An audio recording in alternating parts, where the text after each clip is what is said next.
Hello, I'm Pastor Mark of Overbrook Presbyterian Church, and I'd like to invite you to spend the next few moments with me reflecting on God's Word.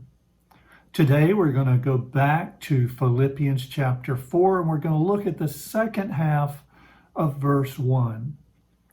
Stand firm in the Lord in this way, dear friends. Now, granted, we're looking at the second half of verse 1, and so you may think, well, without the first half, how are we going to know what he means by stand firm in the Lord in this way?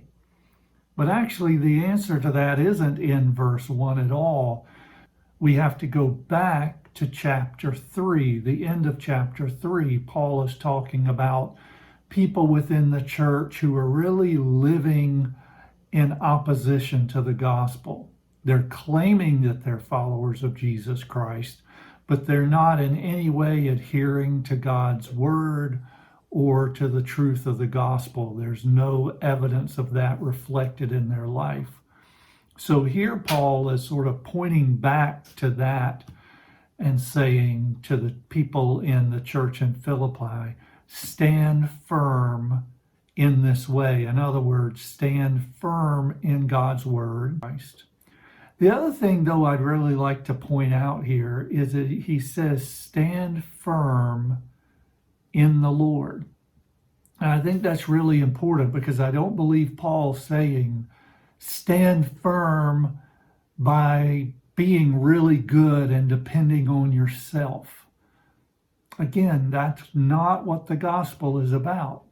He's saying stand firm, but stand firm in the Lord. That makes such a difference. In other words, it's like standing firm on the Lord, the solid rock of the Lord. Let's just take, for example, if you have ever stood on dry pavement, you know that if it's level ground, the ground is dry, it's easy to stand firm.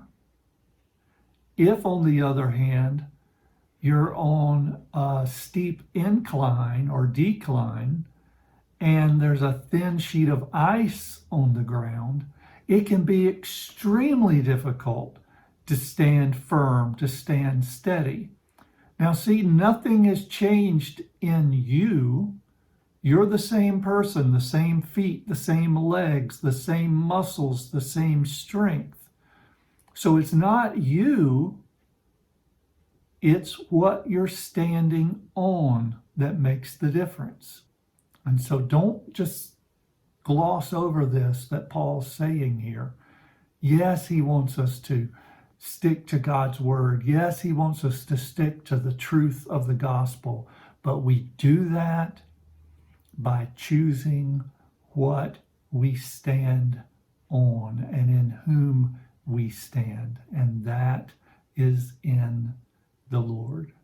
When we choose to stand firm and we're standing on the Lord, it makes all the difference in our ability to stand and stand firm, even in the face of battles, even in the face of challenges, even in the face of strong winds and storms.